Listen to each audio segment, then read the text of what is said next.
Hello बच्चा party, आपके अपने YouTube चैनल क्लासी माइंड्स पर आपका स्वागत है। बेटा आज हम जो है आपके लिए लेकर आए हैं एक्सरसाइज 1.2 का थर्ड पार्ट। इस थर्ड पार्ट में हम लोग question number 5th, 6th and 7th को डिस्कस करेंगे और उसके सोल्यूशन को भी हम यहाँ पर देखेंगे। तो सबसे पहले हम लोग बात करते हैं क्वेश्चन नंबर 5th की। तो क्वेश्चन नंबर 5th में हमसे बोल रखा है कि यहाँ पे 6:n जो हमें दे रखा है, तो हमें चेक करना है कि उसके यूनिट प्लेस पर 0 हो सकता है या फिर नहीं हो सकता है। कब? जब हमारा यहाँ पे n किसको बिलोंग कर रहा है? नेचुरल नंबर को बिलोंग कर रहा है। ओके, अब हम इसके सॉल्यूशन पर आते हैं। हमें बेटा यहाँ पर दे रखा है 6:n, तो 6 के जो प्राइम फैक्टराइजेशन है वो हमारे क्या होंगे? 2 × 3 होल रेज टू n हो जाएंगे। अब यहाँ पर जो हमारे 6 के जो प्राइम फैक्टराइजेशन यहाँ पर निकल के आए 2 × 3, तो ये कैसे रहेंगे बेटा? यूनिक रहेंगे। और ये चीज हम लोग किससे कह सकते हैं? By the uniqueness of fundamental theorem of arithmetics. अगर हम यहाँ पर एक काम करते हैं बेटा n = 10 लिया है, तो यहाँ पर देखिए ये कंडीशन हमारी क्या बनेगी? 6:10 हो जाएगा यहाँ पे, और यहाँ पे कितना हो जाएगा बेटा? 2 × 3 होल रेज टू 10। अब ये चीज जो हम यहाँ पर देख रहे हैं कि इसका जो ऑर्डर है, कितने का ऑर्डर है? यहाँ पे 2 का ऑर्डर है, क्योंकि यहाँ पे 2 और 3 प्राइम्स है। तो यहाँ पे जो इनका ऑर्डर है वो कैसा है? सेम है, ये हमारा चेंज नहीं होने वाला है। तो इसके बेसिस पर हम यहाँ पे आंसर क्या करेंगे? हम लिखेंगे 6:n can not and with the digit 0। अब ये 0 इसके यूनिट प्लेस पर क्यों नहीं आ सकता? इसका रीजन देखिए, because there is no 5 prime number. यहाँ पे 5 जो है प्राइम नंबर नहीं है।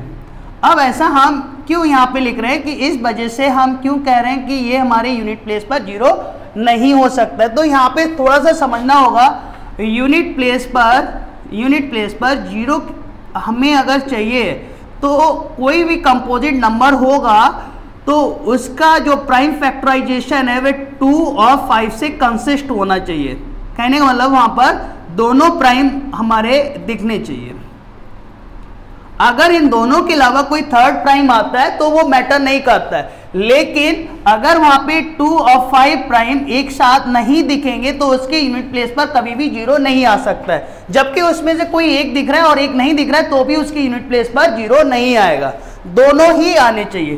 तो यहाँ पर बेटा हम क्या देख रहे हैं? हमें 2 तो दिख रहा है, लेकिन यहाँ पे 5 हमारा प्राइम नहीं है। इसी बेसिस पे मैंने बोल दिया है कि जो 6:n है उसके यूनिट प्लेस पर या फिर एंड नहीं हो सकता है, किसके साथ? 0 के साथ। ओके, इसी तरीके से हम कोई भी अगर यहाँ पे क्वेश्चन दे रखा होगा कि जैसे बोल दिया उन्होंने 8:n बोल दिया या फिर 15:n बोल दिया, तो हमें यही चेक करना होगा कि क्या वहां पर दोनों प्राइम आ रहे हैं एक साथ। अगर आ रहे हैं तो हम बोल देंगे उसके यूनिट प्लेस पर 0 हमको मिलेगा।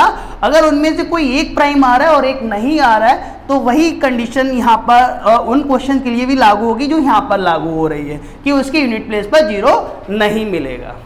ओके, अब आप इस क्वेश्चन के सॉल्यूशन का स्क्रीनशॉट ले सकते हैं। बच्चा पार्टी, अब हम लोग देखेंगे क्वेश्चन नंबर 6। क्वेश्चन नंबर 6 में हमसे बोल रखा है कि यहाँ पे 2 एक्सप्रेशन दे रखे हैं, हमको एक ये एक्सप्रेशन दे रखा है और एक ये दे रखा है। हमसे बोला गया है कि हमें यहाँ पे एक्सप्लेन करना है कि both expressions are composite number. अब यहाँ पे हमें बोला है कि दोनों को कंपोजिट नंबर दिखाना है, तो एटलीस्ट हमको ये पता होना चाहिए कंपोजिट नंबर होते क्या है। और कंपोजिट नंबर्स के बारे में हम लोगों ने जो प्रीवियस वीडियो था वहां पे डिस्कस किया था। एक बार फिर से हम लोग देख लेते हैं कि हमारे कंपोजिट नंबर क्या होते हैं। Composite number, a number having more than 2 factors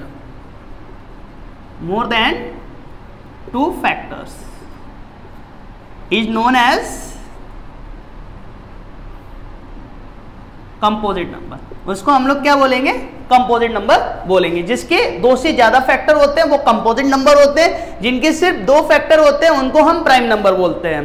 और वो 2 फैक्टर्स क्या होते हैं प्राइम नंबर्स में? वो 1 होता है और इटसेल्फ होता है। तो यहाँ पर हम इसका सोल्यूशन देखेंगे। अब इसमें एक चीज और समझिए बेटा, जो कंपोजिट नंबर की जो डेफिनेशन है वो ये कह रही है कि मोर देन 2 फैक्टर्स होने चाहिए।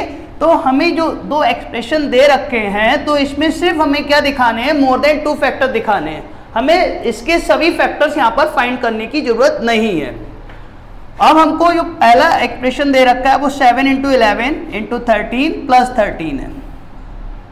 अब यहाँ से बेटा क्या हो सकता है, 13 हमारा कॉमन हो सकता है, तो हम यहाँ पे 13 कॉमन ले लेंगे, तो हमें जो मिलेगा ब्रैकेट के अंदर 7 × 11 और यहाँ पे +1 मिल जाएगा।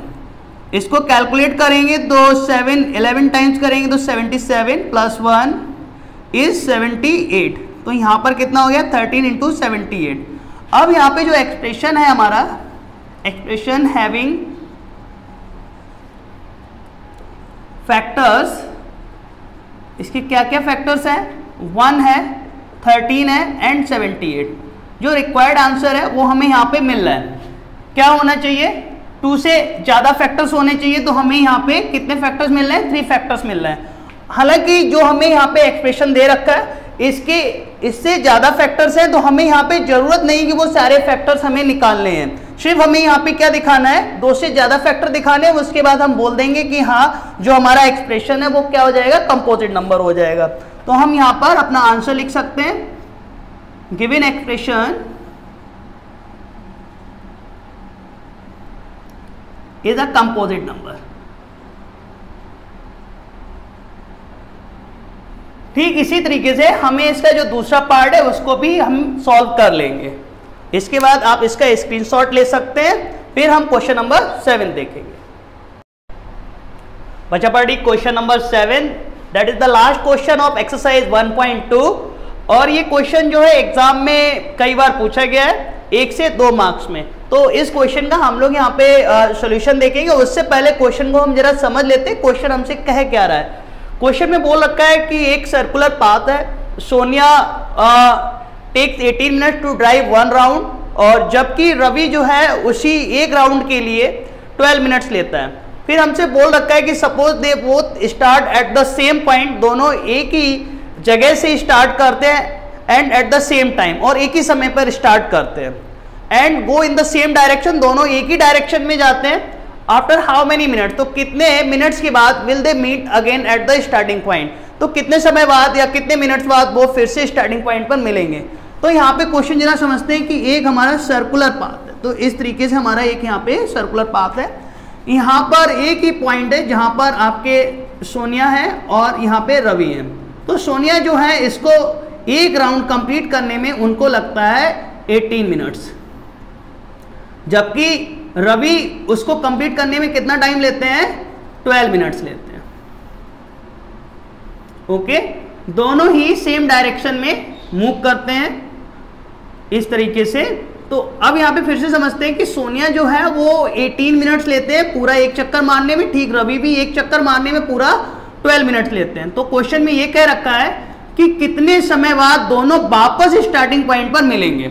तो इस क्वेश्चन को हमें किस तरीके से सॉल्व करना है, तो उसका हम यहाँ पे अप्रोच देखेंगे। अब यहाँ पर समटाइम स्टूडेंट के दिमाग में ये कंफ्यूजन रहता है कि सर मैं इसको एचसीएफ से सॉल्व करूँ या फिर एलसीएम से सॉल्व करूँ। अब यहाँ पे अगर हम थोड़ा सा ध्यान देंगे इस चीज़ पर तो हमें समझ में आएगा कि हमें यहाँ पे बेसिकली एचसीएफ फाइंड करना है या फिर इन दोनों का एलसीएम फाइंड करना है। अगर मैं एचसीएफ की बात करता हूँ, अगर 18 और 12 का अगर हम हाईएस्ट कॉमन फैक्टर निकालेंगे तो हमारे पास निकल के आएगा 6।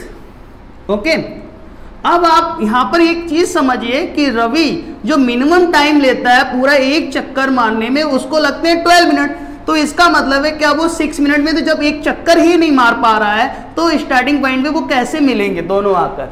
तो यहाँ पर ये चीज बिल्कुल कंफर्म हो जाती है कि इस क्वेश्चन को हमें एचसीएफ से अप्रोच नहीं करना है, हमें अप्रोच करना है किससे, एलसीएम से।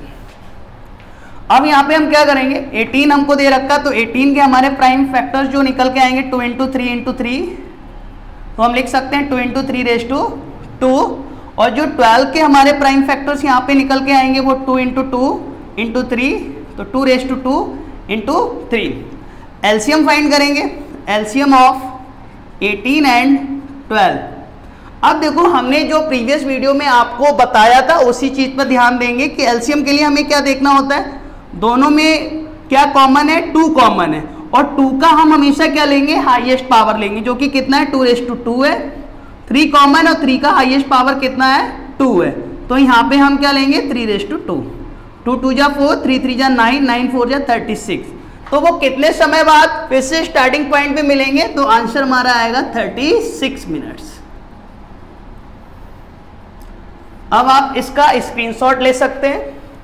If you like my videos please like, subscribe and share to all your friends.